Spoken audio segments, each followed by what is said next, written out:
you mentioned in one of your last talks that petroleum wasn't what we thought it was, that it wasn't a fossil fuel, that it didn't come from fossil animals. Yeah. Is it just a mineral? Is it a mineral like any other mineral? Is that how it, what would you say? What's the origin of You see, petroleum?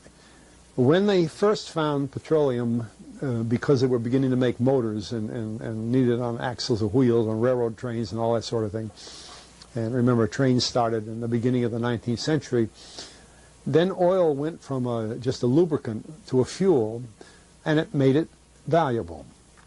And Rockefeller happened to be the smartest man in the business at the time, but he made most of his money, or much of it, off the transport of the petroleum as well as selling it.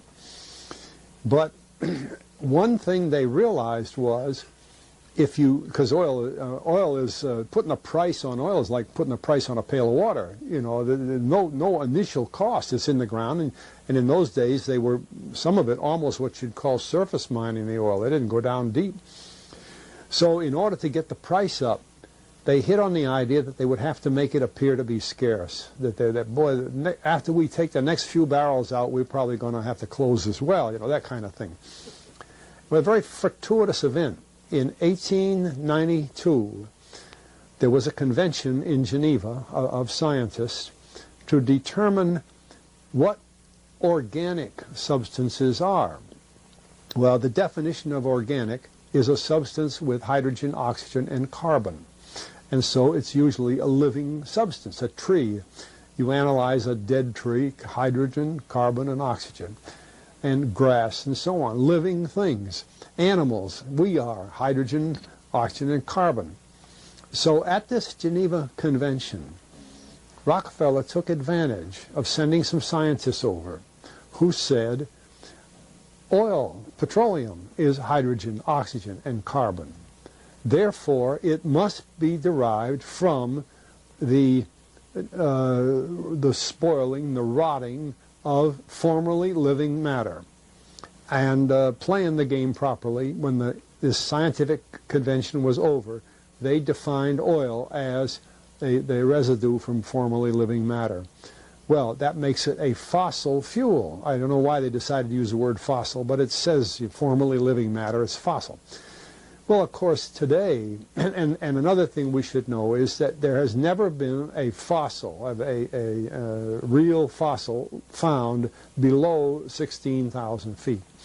And you can't argue at 16,000 there's a level line, because someplace the ground sinks and so on. But 16 is what the scientists say, 16,000.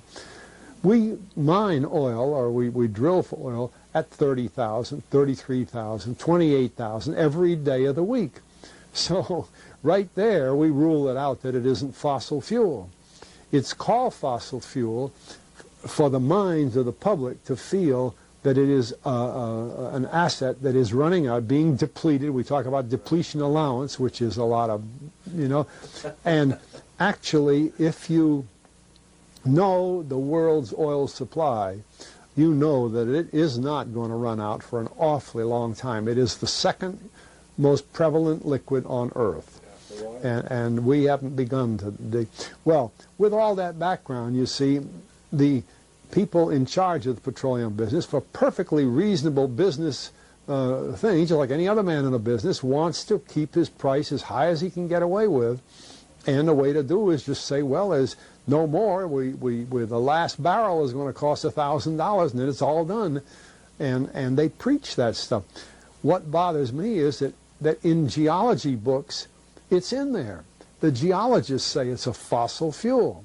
They've been bought. I mean, I went to a 4-year federal staff energy seminar run by the government of the United States during the so-called energy crisis. I was the participant that represented the railroad industry. The airline industry was there. Every AA, administrative assistant of senators and congressmen, was there. The CIA was there, the Defense Department was there, the State Department was there. Sometimes sitting right in front of me in the row would be Henry Kissinger with his friend, the head of Department of Defense, That's too bad. I can't put the names with them. But anyway, people like that, top men in the government, sitting there listening to the Federal Staff Energy Seminar.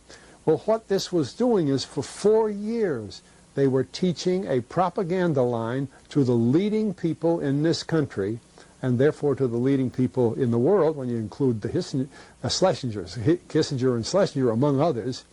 And the object of it was, as Kissinger used in his own terms when it was time for him to speak, to create a world price for oil.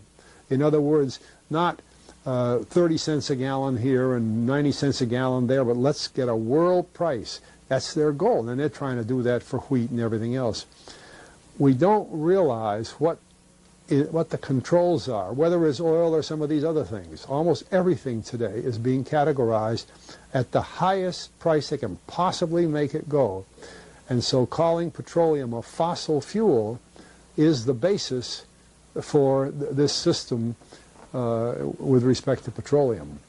And I don't know if the name Arthur Kantrowitz rings any bell. Arthur Kantrowitz is the head of the Kantrowitz Labs set up by the Avco company near Boston, scientific laboratories.